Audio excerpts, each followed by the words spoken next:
This latest episode of Titans was all about drama, right? Well, not severe drama, but there was some infighting that was interesting. And the biggest piece of infighting that I found interesting was between Jason and Dick in the tower. And I thought it was really weird and tactically a bad idea for Jason to challenge Dick, in front of all those people in the fight. When he was like, get out of my way and stuff. Because if he lost, which he did, he would look really bad and it would be embarrassing. I guess it was one of their ways of showing how reckless Jason is and how Jason doesn't always think before he does things. Like, I don't think he should have challenged Dick like that because, the risks were too great. He got knocked on his butt in front of all the other members of the Titans, which just made him look like really bad. He should have tried to do that in private, or just, tried another way to make his point than challenging the leader who was more experienced as a fighter in front of everybody, so he wouldn't have to suffer an embarrassing loss. But, we saw Jason's bad decision-making illustrated at the end of the episode, right? When he goes into Beast Boy, convinces Beast Boy, the two of them, to go alone to face off against Dr. Light, and he wound up getting beaten up and kidnapped by Deathstroke. I like Jason. Don't make me think that me criticizing Jason's... I like Jason, and I like the way the actor, Kerwin Walters, right? Or Waters plays him. But I don't know. I would think that Jason Todd, the way that I've read Jason Todd in DC stories, he seems smarter than the way that they're portraying him in the Titans TV show. Of course, Jason Todd these days in DC Comics is older and more experienced than the age he is on Titans show right now. So maybe that makes sense. Maybe the Jason Todd that I know is more seasoned and experienced than the one on this show. So that does make a lot of sense. I was totally with Jason though when he got mad at Raven for flipping out on him during the training exercise. I mean, anybody would be like, you almost killed me during a practice exercise. Stay away from me. So I don't blame him there. And as for Raven, what I've finally noticed on this episode of the show is that compared to the way Raven has been portrayed in the comics, this one has had no formal training on how to use her powers by anybody, really. So it makes sense that she wouldn't really understand how to control them. In the comics, Raven was raised like on Azarath with the priests of Azar and her mother, and they trained her in how to like work and deal with her dark side and, use her powers that she had, her father's dark influence. That's part of the reason why comics Raven grew up suppressing her emotions.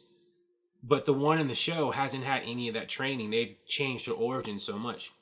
So it actually makes sense that she wouldn't really understand how to deal with or live with the power that she has. So it makes sense on the show why she would be struggling to contain, this chaotic energy. Whereas the Raven in the comics, she would struggle with it too, but she seemed a lot better than the one on the show is at handling it. And speaking of origin changes, Starfire's origin has changed completely in this episode. She's being written, as, like a runaway, like spoiled rich girl who like wants to get away from her controlling parents and family. And in the comics, Starfire's origin wasn't like that at all. She was fleeing, intergalactic aliens called the Gordanians. She had been sold into slavery by her evil older sister. And the show doesn't seem to have any of that. It's like, well, your parents want you to come back and be a queen. Your oldest sister sent me to get you as a guard.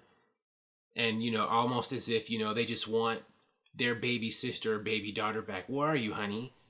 It's like they've totally changed. Like, even from season 1.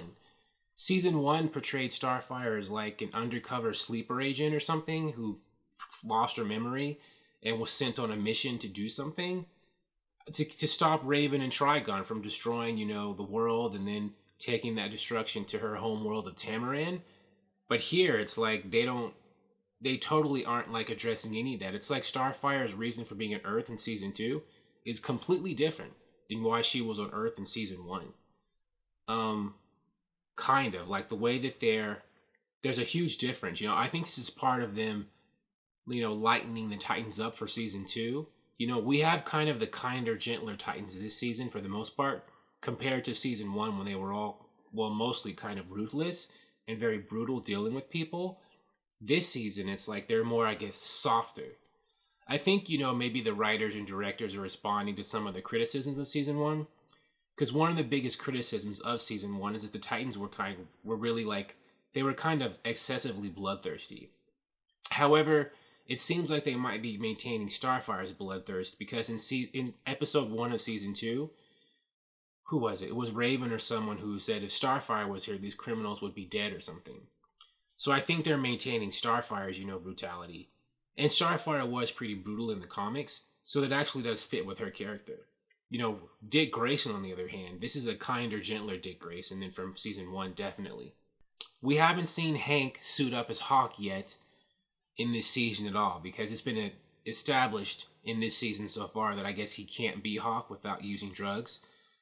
I'm sure he'll find a way to be Hawk without using drugs again, because this isn't the last time we're going to see him suited up in costume. I mean, they aren't going to have Alan Ritchson playing a superhero and never do any superhero stuff, running around in civilian clothes and never put on the Hawk suit again. I wonder how they'll do that. Is he going to... Because I think him being struggling with drugs is good from a dramatic standpoint, so he's probably not going to instantly be over drugs for the duration of the show. But if he needs them to be Hawk, they're going to have to figure out a way for him to be Hawk without taking it, unless he's like, I give in. I'm just going to start using again if this is what I have to do to be a superhero. But interesting. I am very curious to see where they go with Hank and his relationship to his, work as Hawk the superhero. How is that going to, how's he going to balance that with his personal life and with his, nasty habit he's got going on there? And Rose said in this episode, or was it last episode? I forget. I think it was this episode, that she attacked Deathstroke because she blamed him for killing her brother. And I'm wondering, does she mean that literally? And which brother is she talking about? Does she mean that Deathstroke actually, literally killed their brother? Or is she saying that the lifestyle he got her brother into, is what killed him? And she blames him for leading him down a bad path. Because both Jericho, her younger brother, or I think both of her older brothers, Jericho and Grant Wilson, being influenced by Deathstroke and that lifestyle did, you could say, wreck their lives. So if she could mean that, right? And his oldest son, Grant, he blames the Titans for Grant's death, and that's the reason in the comics originally Deathstroke hated the Titans anyway. He blamed them for getting his son killed. But the only reason his son was in a lifestyle that put him, as an enemy of the Titans is because he was following in his father's footsteps. So I'm wondering if that's what Rose means. That Deathstroke's influence got her brother killed, not that he literally tried to kill her brother. We'll find out soon enough, right? I'm sure all that will be revealed in the duration of the season. But I thought that line that she said, I think she said it to Dick, was very interesting. Great episode. I also liked we got some action here. We saw some of the Titans, the older Titans, fighting against Dr. Light in the stadium. I like, this is an action show with powers, so I like, seeing an action scene with powers. And I was wondering how much of that we'd get, because Titans, doesn't really have the budget, I think, to have people really cutting loose all the time. But I thought that the way that they handled Dr. Light's light powers and the other Titans, trying to intercept him, I thought that was well done. So, yeah, great job. And I can't wait to see next week's episode. Thank you for watching. If you like this video, please like it on YouTube and subscribe to the channel because I appreciate your viewership, and I'll talk to you soon. Bye.